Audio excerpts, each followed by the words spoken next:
Hello students, अब हम लोगों का आज का जो नया टॉपिक है वो है हेनरीज लॉ, या आप इसको कह सकते हो solubility of a gas in a liquid. कभी किसी लिक्विड में किसी गैस को घुला हुआ देखा है?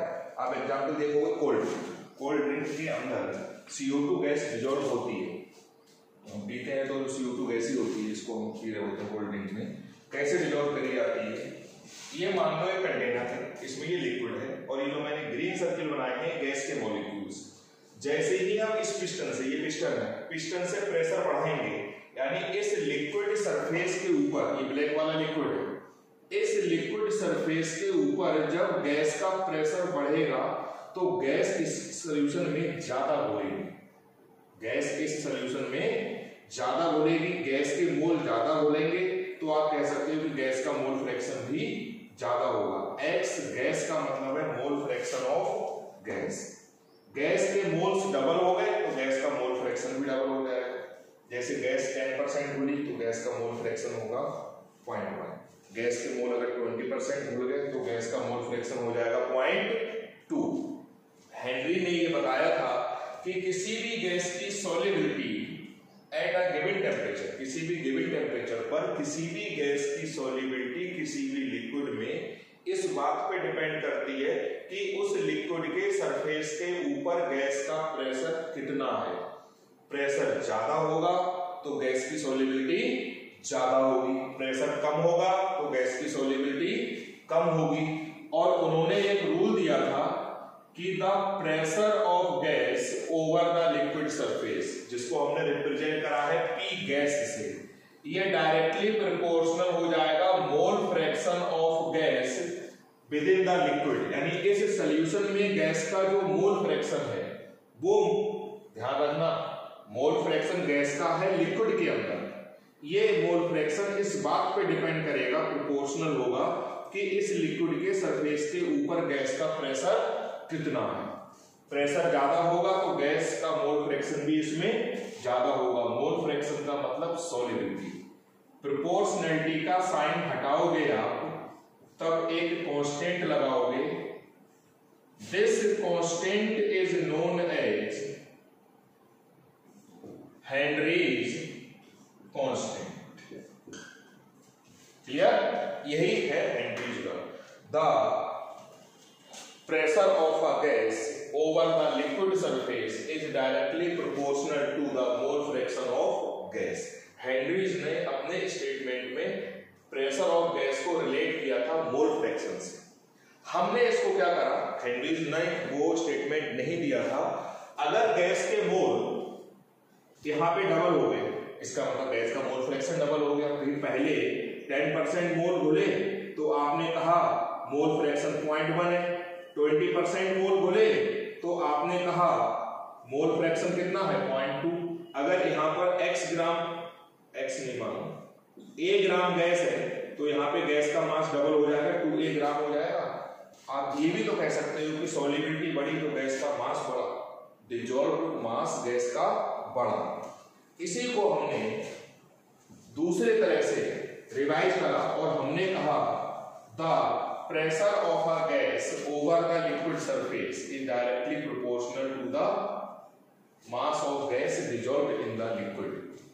जितना ऊपर लिक्विड सरफेस के ऊपर प्रेशर बढ़ाओगे उतना गैस का मास ज्यादा घुलेगा लिक्विड के अंदर। यहां पर प्रोपोर्शनैलिटी का जब साइन हटेगा तो एक कांस्टेंट लगेगा। इसको हेनरीज कांस्टेंट नहीं बोलेंगे, इसको बोलेंगे सिंपली प्रोपोर्शनैलिटी कांस्टेंट। इसको हम लिख सकते हैं m1 over m2 equal to p1 over p2।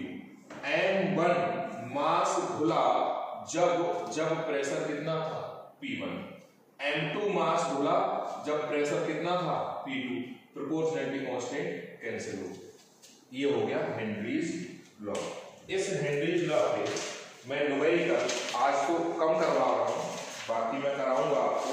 एक न्यूमेरिकल मैं आपको करवाता हूँ जो मैंने आपको असाइनमेंट दिया है, उस असाइनमेंट का न्यूमेरिकल नंबर 36। क्वेश्चन है the partial pressure of ethane over a solution containing इतने ग्राम मास दे रखा है, प्रेशर दे रखा है। 1 बार जब प्रेशर था तो इतना अमाउंट गैस का घुला। क्वेश्चन है इफ द सॉल्यूशन कंटेन्स इतने ग्राम इथेन, अगर सॉल्यूशन में इथेन इतने ग्राम, अगर सॉल्यूशन में गैस घुली इतने ग्राम तो प्रेशर क्या होगा? सपोज करो प्रेशर P2 होगा। आप फार्मूला लगा दोगे M1 over M2 equal to P1 over P2। आप M1 और M2 की वैल्यू पुट करोगे, P1 की वैल्यू पुट कर दोगे, P2 की वैल्यू आ जाएगी। P1 का यूनिट बार है तो जो भी हमारे P2 की कैलकुलेट कर लोगे न्यूमेरिकल वैल्यू आएगी वो काय में आएगी? बार। तो क्वेश्चन नंबर 36 हेनरीज लॉ का मैंने आपको डिस्कस कर दिया। बाकी न्यूमेरिकल इसके मैं करूंगा डिस्कस, तब आप करोगे, अपने आप से नहीं करना। अब इसमें हमने जो डिस्कस किया था बच्चों ideal and non ideal solution, ideal and non ideal solution. वहां पे एक बात बहुत इंपॉर्टेंट है जो रह गई थी पिछली बार। मान लो एक ये सॉल्यूशन है आइडियल, कैसा है? आइडियल। इस आइडियल सॉल्यूशन में दो कंपोनेंट हैं ए और बी। एक लिक्विड ए है और दूसरा लिक्विड बी है। लिक्विड ए का मोल फ्रैक्शन है 0.3। सपोज करो लिक्विड बी का मोल फ्रैक्शन है 0.7। दोनों का समेशन 1 होगा। कहने का मतलब ये है कि इस सॉल्यूशन के अंदर बाइनरी सॉल्यूशन है। बाइनरी मींस 2 कंपोनेंट का, बाइ मींस 2, नरी मींस पार्ट्स।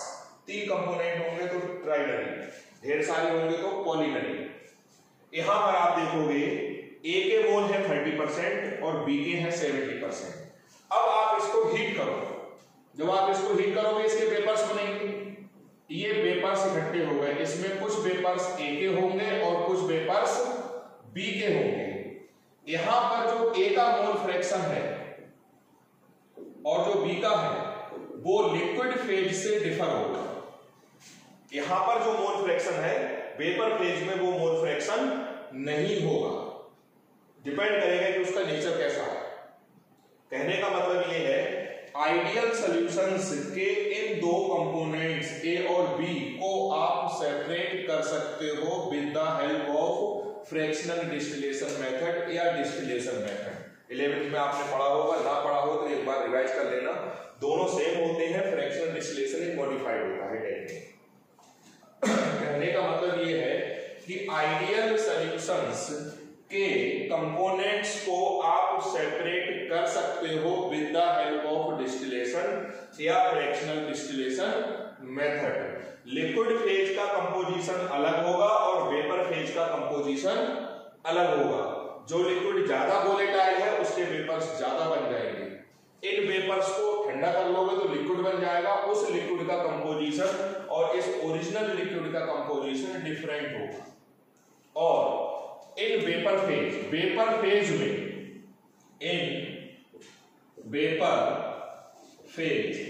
अब जैसे ये वेपर फेज है, इस वेपर फेज में ए का मोल फ्रैक्शन क्या होगा? फार्मूला होता है मोल, वेपर फेज की बात कर रहा हूं, fraction of A equal to partial pressure of A upon total solution का pressure, total pressure of solution. Similarly इस वेपर फेज में हम बी का मोल फ्रैक्शन निकालेंगे तो फार्मूला आप लगाओगे mole fraction of B equal to partial pressure of B upon total pressure of solution. Clear? ये बात हो रही है आइडियल सॉल्यूशंस की। आइडियल सॉल्यूशंस का लिक्विड फेज का कंपोजिशन और वेपर फेज का कंपोजिशन डिफरेंट होगा, टोटली सेम हो ही नहीं सकता। इस पे न्यूमेरिकल्स हैं, मैं करवा रहा हूं। आप असाइनमेंट का न्यूमेरिकल देखेंगे आइडियल एंड नॉन आइडियल का।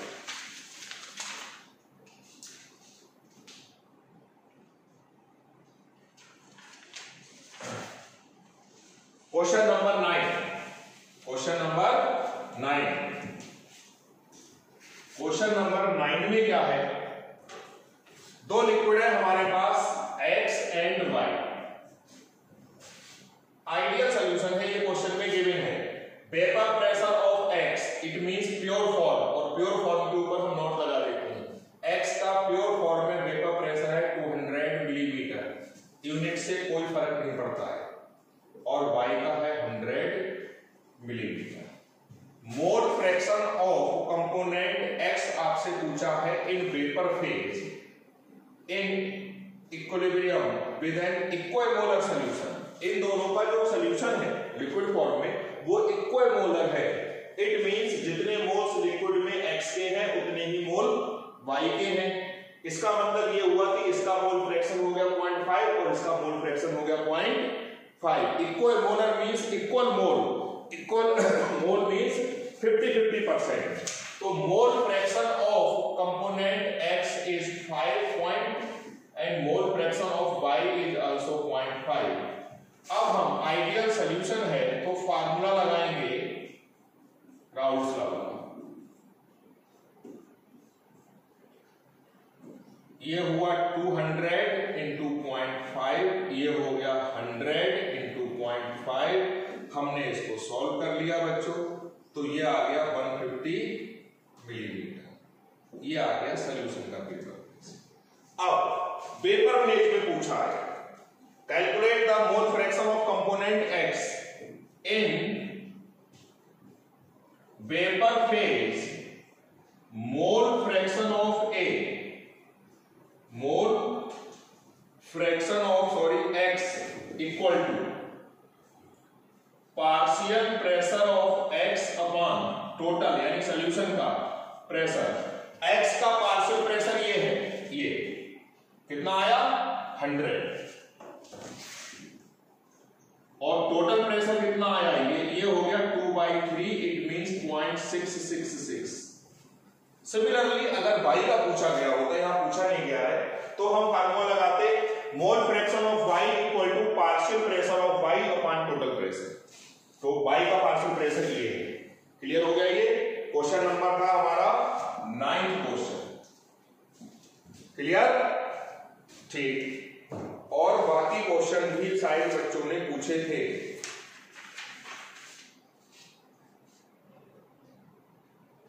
Question number 4 ideal and non ideal का। क्वेश्चन नंबर 4 फिनिश हो गया चैप्टर। कल इसके बाकी प्रॉब्लम डिस्कस करके नए टॉपिक हम नए चैप्टर स्टार्ट करेंगे। क्वेश्चन नंबर हम 4 कर रहे हैं। हमारे पास दो लिक्विड है, एक बेंजीन है और दूसरा टोलुइन है C6H5CH3। कुछ देर के लिए इसको हमने सपोज कर लिया लिक्विड ए है और इसको लिक्विड बी है। आप एग्जाम में भी ऐसे ही सॉल्व करोगे, बिल्कुल चेक करने वाले को क्लियर दिखाई देना चाहिए।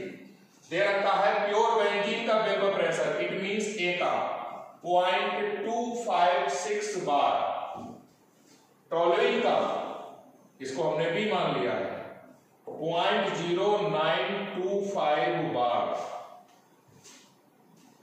एक मोल फ्रैक्शन ऑफ टोलुइन, टोलुइन बोले तो ये यानी बी का मोल फ्रैक्शन 0.6 है, तो ए का मोल फ्रैक्शन कितना हो जाएगा 0.4। दोनों का सम 1 होता है। फर्स्ट पार्ट में पूछा है what is the total vapour pressure of solution. Ideal solution है। आइडियल कैसे पता? क्योंकि हमको पता है बेंजीन और टोलुइन का सॉल्यूशन आइडियल होता है। PS इक्वल टू ए का पार्शियल प्रेशर और बी का। ए का पार्शियल प्रेशर हो जाएगा PA0XA, PB0 XB। PA0 हो गया 0.256 और ये हो गया 0.4, ये हो गया 0.0925 और ये 0.6। इसको हमने सॉल्व किया। मैं कैलकुलेटर की हेल्प ले रहा हूं जिससे टाइम कम लगे। 0.256 इंटू 0.4, ये वैल्यू आ गई 0.1024। ये वैल्यू देखते हैं 0.0925 इंटू 0.6, ये वैल्यू आ जाएगी 0.0555। इसको ऐड करो 0.1024, ये वैल्यू आ गई 0.1579 बार। फर्स्ट पार्ट का आंसर हमारा आ गया। अब क्वेश्चन सेकेंड पार्ट में calculate the composition of the vapours. Vapours का कंपोजिशन पूछा है, लिक्विड का नहीं, लिक्विड का तो ये गिवन है। लिक्विड फेज में बी का मोल फ्रैक्शन 0.6 है और ए का है 0.4। वेपर फेज में कितना होगा, डिफरेंट होगा इससे।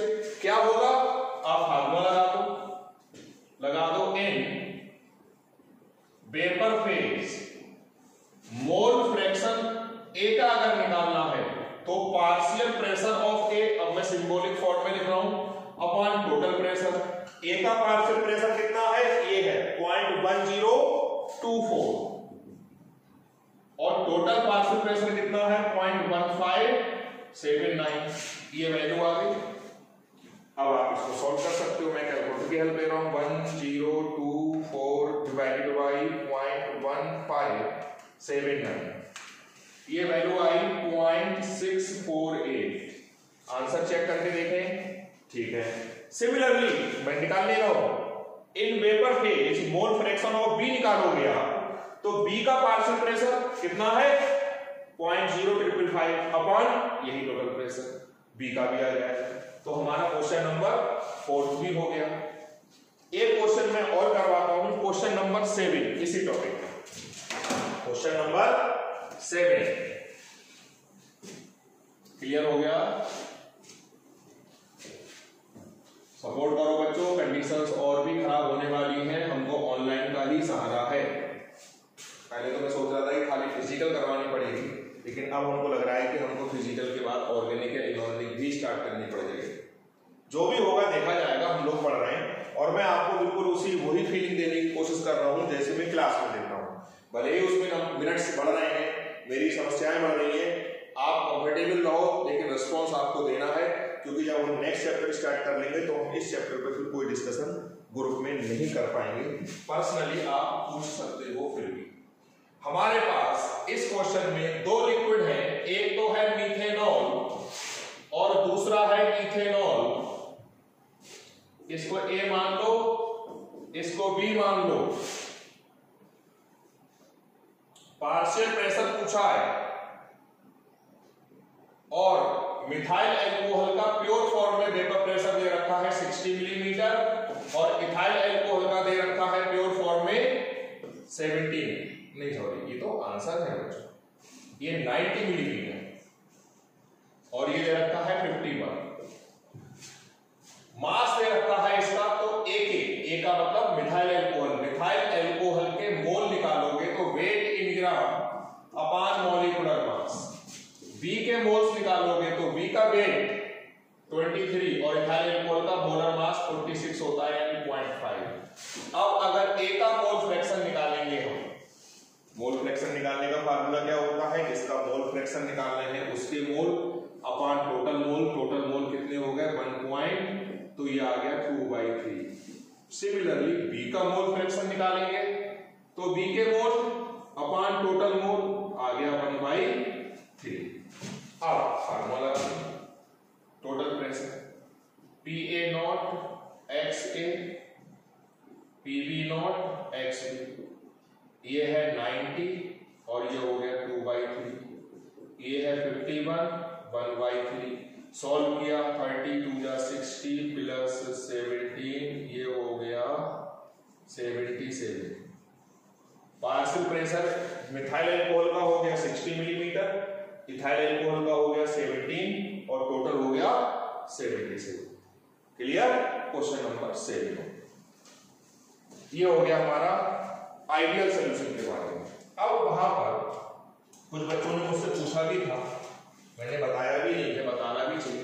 क्लियर हो गया। अभी भी अगर कोई डाउट है तो आप चेक कर लो, पूरी टर्म दिखाई दे रही होगी, वीडियो है, आप वीडियो बीच में रोक के भी देख सकते हो, स्क्रीनशॉट भी ले सकते हो।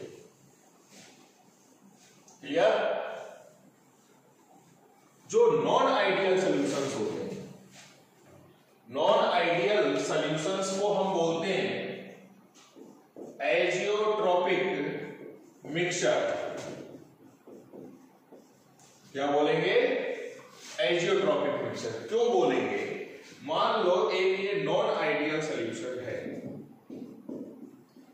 इसमें ए का मोल फ्रैक्शन है 0.4 और बी का मोल फ्रैक्शन है 0.6। जब इसके वेपर्स बनेंगे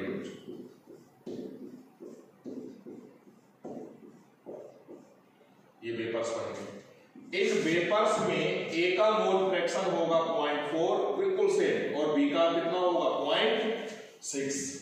जो कंपोजिशन लिक्विड फेज में वही कंपोजिशन वेपर फेज में।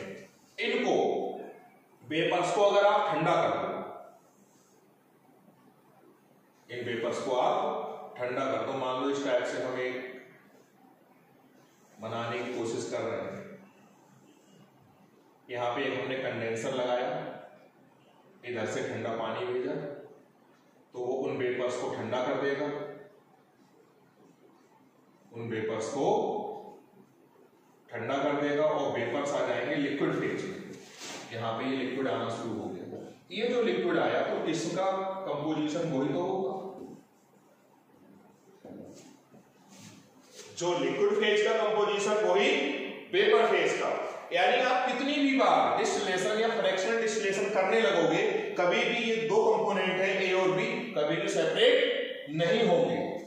अगर मान लो ये प्योर वाटर होता, इसको हम वेपर्स बनाते, उन वेपर्स को ठंडा करते तो प्योर वाटर मिलता आपको, ठीक। अगर ये प्योर इथाइल अल्कोहल होता, हम हीट करते वेपर्स बनते, वो वेपर्स ठंडे होके इथाइल अल्कोहल बनता। जो कंपोजिशन यहां वही कंपोजिशन यहां।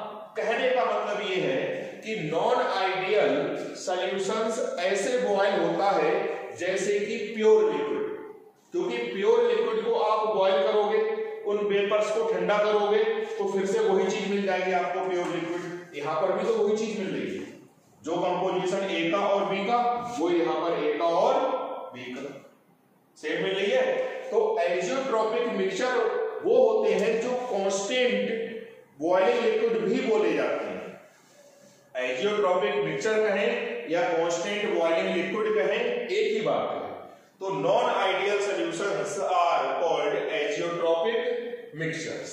नॉन आइडियल सॉल्यूशन को भी हम क्या बोलते हैं, आइसोट्रोपिक मिक्सचर या constant boiling liquid, because they boil like a pure liquid. जैसे एक प्योर लिक्विड बॉयल होता है वैसे ही ये बॉयल हो रहे हैं। आप मेरी बात समझ रहे होंगे, प्योर लिक्विड, क्योंकि जो कंपोजिशन यहां वही वेपर से ठंडे होके बने तो वही कंपोजिशन यहां। इन दोनों कंपोनेंट्स को हम सेपरेट नहीं कर सकते फ्रैक्शनल डिस्टिलेशन मेथड से। तो आइसोट्रोपिक मिक्सचर किसे बोलेंगे, नॉन आइडियल सॉल्यूशन को। उसका दूसरा नाम क्या होगा, constant boiling isotropes. Is it clear? अब ये दो टाइप के होते हैं, ये दो टाइप के होते हैं। एक तो वो होते हैं number 1 maximum boiling isotropes. Maximum boiling यानी इनका बॉइलिंग पॉइंट मैक्सिमम है, और हमको पता है vapour pressure inversely proportional to boiling point. Boiling point maximum तो vapour pressure minimum, boiling point maximum तो वेपर प्रेशर मिनिमम। इनका बॉइलिंग पॉइंट मैक्सिमम है, इसका मतलब इनका वेपर प्रेशर कम होगा, मिनिमम होगा, और जिनका वेपर प्रेशर कम होता है उनको हम बोलते हैं नेगेटिव डेविएशन वाले नॉन आइडियल सॉल्यूशन। तो मैक्सिमम बॉइलिंग आइसोट्रोप्स वो होते हैं जो कैसा डेविएशन शो करते हैं, राउल्स लॉ से, negative deviation from Raoult's law. ये राउल्स लॉ से नेगेटिव डेविएशन जो शो करेंगे उनका वेपर प्रेशर हो गया कम, और जब वेपर प्रेशर कम हो गया तो बॉइलिंग पॉइंट क्या हो गया, ज्यादा, इसलिए बोला है मैक्सिमम बॉइलिंग आइसोट्रोप्स। दूसरा होगा, एग्जांपल आप लिख दोगे, नेगेटिव डेविएशन वाले एग्जांपल ये हो गए, minimum boiling isotropes, boiling point minimum तो वेपर प्रेशर मैक्सिमम, और वेपर प्रेशर ज्यादा हो गया राउल्स लॉ वाले से, इसका मतलब कैसा डेविएशन, पॉजिटिव डेविएशन फ्रॉम। तो those liquid pairs which show positive deviation from Raoult's law are called minimum boiling isotropes. Clear? अब में आ गया? बॉइलिंग पॉइंट मिनिमम है, इसका मतलब वेपर प्रेशर ज्यादा होगा, और जब वेपर प्रेशर ज्यादा होगा तभी तो पॉइंट पे ग्रेजुएशन हुआ। मान लो हम एक डिस्कशन कर रहे हैं, एक नॉन आइडियल सॉल्यूशन है, उसमें एक कंपोनेंट ए है और एक बी है। ए का बॉइलिंग पॉइंट सपोज कर लो 60 डिग्री है और इसका 80 डिग्री। अब अगर ये बना रहे हैं मिनिमम बॉइलिंग एजियोट्रॉप्स, तो बॉइलिंग पॉइंट मिनिमम हो गया, और जब मिनिमम होगा तो लोअर बॉइलिंग पॉइंट वाले से भी कम होगा, यानी जो भी बॉइलिंग पॉइंट होगा वो होगा लेस देन 60 डिग्री सेल्सियस। यानी मिनिमम बॉइलिंग एजियोट्रॉप्स का बॉइलिंग पॉइंट लोअर वाले बॉइलिंग पॉइंट से भी लोअर होता है। मैक्सिमम बनाते हैं, अगर मान लो यही liquid pairs maximum boiling azeotropes बनाएंगे तो उस एजियोट्रॉपिक मिक्सचर का बॉइलिंग पॉइंट इस हायर वाले से भी हायर होगा, यानी more than 80 degree Celsius, more than 80 degree Celsius. ये वाली बात मैंने नोट्स में लिख के आपको दे दी है। यहां तक क्लियर? कोई प्रॉब्लम नहीं किसी बच्चे को? चैप्टर हमारा फिनिश हो गया। न्यूमेरिकल बचे हैं हेनरीज लॉ के, जो कि आपको नहीं करने हैं, मैं कराऊंगा। बाकी जितनी भी न्यूमेरिकल है वो आज आप मुझे भेज देना, 10 से 11:30 के बीच में रात में मैं सारे डिस्कस कर दूंगा। कल चैप्टर फिनिश करेंगे और नेक्स्ट चैप्टर हम लोग स्टार्ट करेंगे। वो चैप्टर होगा हमारा केमिकल काइनेटिक्स। इसके नोट्स आप कंप्लीट कर लो। नोट्सों में गलती हो गई थी जो कि आप चेक कर लेना। जो मैंने आपको नोट्स सेंड किए थे उसमें शायद नेगेटिव डेविएशन वाले का जो पीएक्स डायग्राम है वो भी पॉजिटिव जैसा बन गया है, तो आप वीडियो में देख के उसको बना लेना और क्लियर कर लेना।